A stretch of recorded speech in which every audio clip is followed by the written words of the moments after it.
All right, welcome back everybody. In this video, we're going to talk about material from section 6 of Unit 2 of AP Calculus. We're going to look at the derivative rules for a constant multiple, and for sums and differences.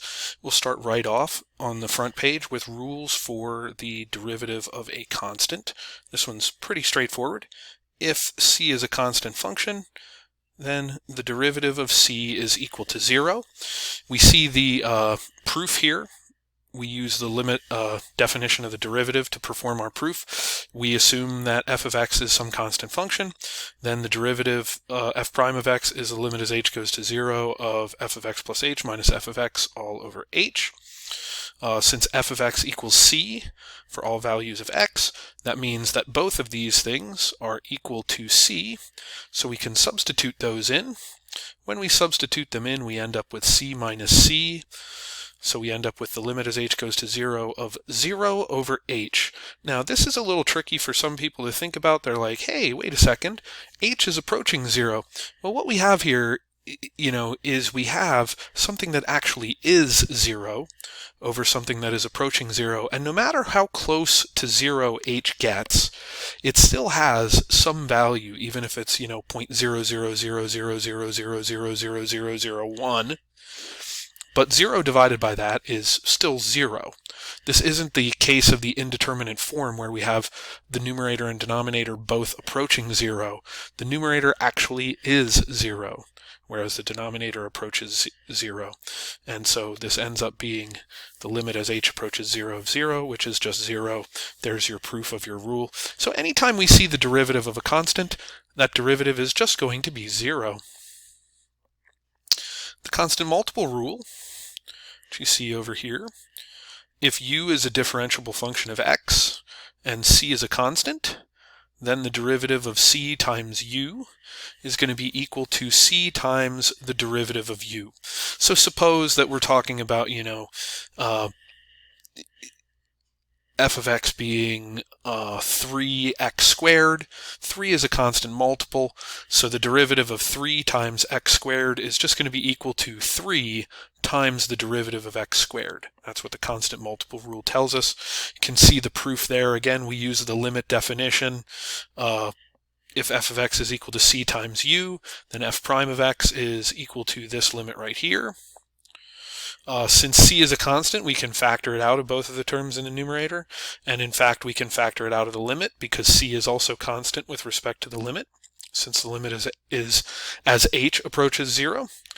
And we see, once we factor that c out, we recognize that this is the limit definition of the derivative for u of x, and so that's du dx, and therefore we end up with our final derivative that it's just the constant times the derivative of u.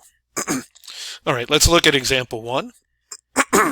Do a bunch of examples related to these two rules. First, in part A, f of x is equal to negative 16x squared. So what we have here is we have a constant multiple negative 16 times the function x squared. And so f prime of x here is going to be the constant multiple times the derivative of x squared, which we can find using the power rule that we learned in the last section. And that's just 2x to the first. I'm never going to write that to the first power again. I'm just going to write it as x, and then I can multiply these two together. Now realistically, I'm never going to do this first step that you see here in practice.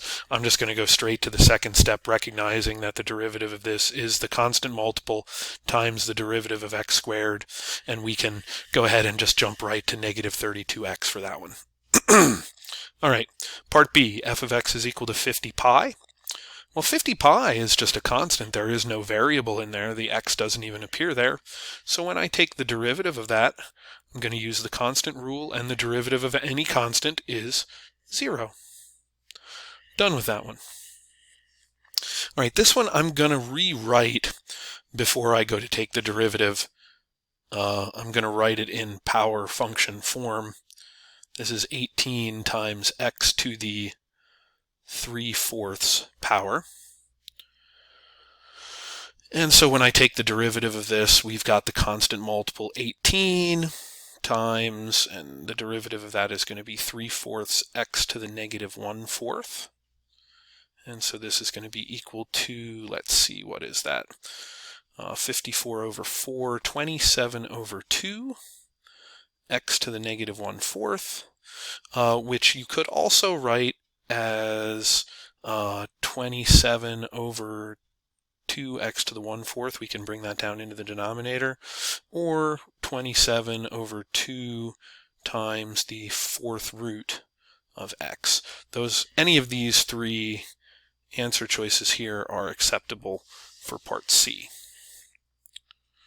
All right, continuing on. This time in part D, we again have a constant multiple. The constant is 4/3 pi.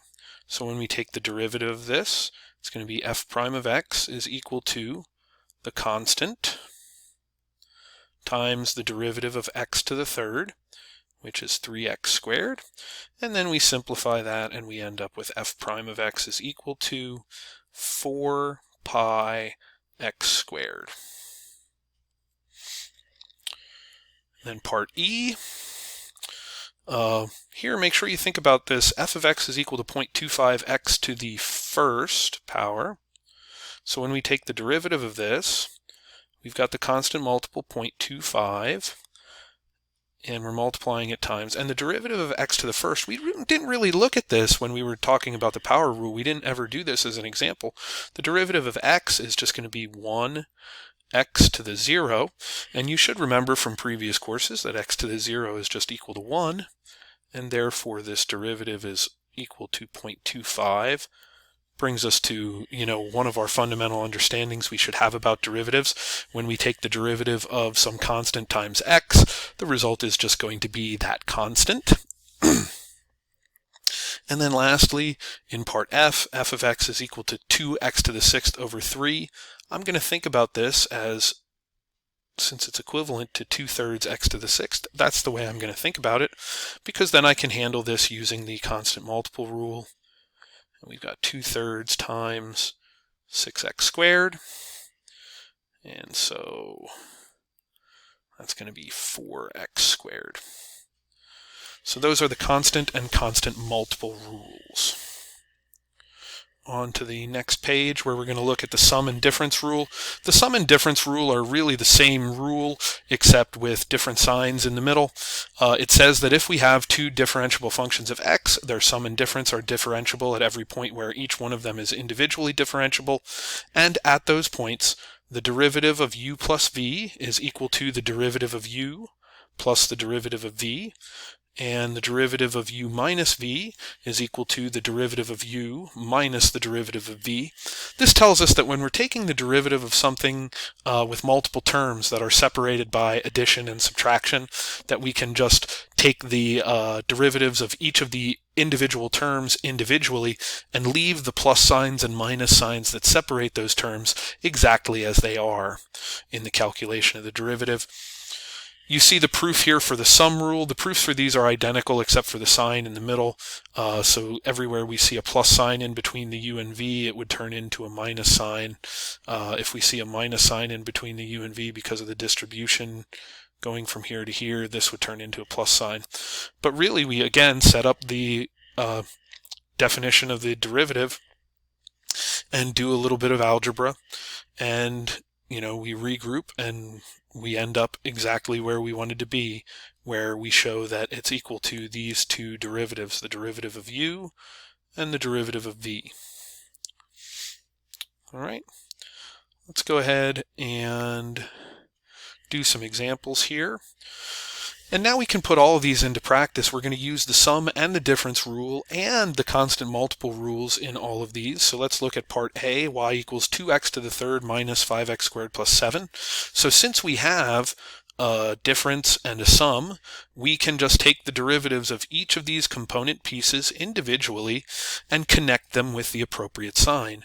And so the derivative of y here, we'll call it y prime. I take the derivative of 2x to the third. It's got a constant multiple 2 times the derivative of x to the third, which is 3x squared, minus constant multiple 5 times the derivative of x squared, plus the derivative of 7, which is 0. And if we clean this up, and I'm prone to just jump directly to this spot when I'm taking this derivative, from now on, as you see it. All right, let's do part B. You know what, I'll use dy dx this time. I feel like I've been giving y prime a lot of favor lately. So dy dx, the derivative of negative x to the fourth is negative 4x cubed. Derivative of 2x squared is 2 times the derivative of x squared, which is 2 times 2x, which is 4x. Derivative of 5x is 5. Notice I left these signs exactly as they were in the original, and the derivative of minus 3 is just going to be 0. Okay, so far so good. Part C. In Part C, we don't know at all how to take the derivative of two things multiplied together yet. So what we're going to do is turn this into something that we can do. So far we only know the power rule, constant multiple rule, sum rule, and difference rule. So we want to turn this into a sum and difference of multiple different terms. So I'm going to go ahead and multiply this out. So that gives me 3x to the fourth minus 4x squared plus 15x squared minus 20. So y is equal to 3x to the fourth plus 11x squared minus 20. And I can go ahead and take the derivative of that now using the rules we already know. And the derivative of that is going to be 12x cubed plus 22x. Okay. In Part D, again, I don't know anything about how to take the derivative of a quotient. So I'm going to simplify this algebraically before I try and take the derivative. I'm going to go ahead and, since I only have one term in the denominator, I'm going to take that x squared and divide it into all the other terms. This is going to be y equals 3x to the fifth divided by x squared gives me 3x to the third, minus 2x divided by x squared gives me minus 2x to the negative first. You could also write it as 2 over x. And then I've got plus 7x to the negative second. And now I can just go ahead and take the derivative of each of these individually. That's going to give me 9x squared plus 2x to the negative second minus 14x to the negative third. And if I wanted to, I could write these, as fractions with positive exponents. I'm not going to bother doing that. All right, our variable here in Part E, it's important for us to know our variable here in Part E is t. So all of these other pieces that aren't t's are constants. It should be a function that looks familiar to some of you who might have had physics. So we take the derivative of this with respect to t. It's going to be y prime is equal to 1/2 g times the derivative of t squared, which is 2t, plus v times the derivative of t, which is 1, plus the derivative of h, which is 0. And so y prime here is going to be equal to gt plus v. And last example, y equals 7 minus 3x squared plus 8 to the third root times the third root of x to the fourth. I'm going to rewrite this before I take the derivative. So that's going to be 8x to the 4/3. And so now we take the derivative of that. We get y prime equals derivative of 7 is 0. Derivative of minus 3x squared is minus 6x. And this is going to be 8 times 4/3 x to the 1/3. So y prime is equal to negative 6x plus 32 over 3 x to the 1/3. And again, I could write that if I wanted to as negative 6x plus 32 over 3 times the third root of x. All right, that's it for this lesson and this video. That's the end of section 6, all those derivative rules and how we can see them used. You want to do some practice with those, and we'll see you next time when we get into section 7 of Unit 2. Have a great rest of your day, everybody. Enjoy.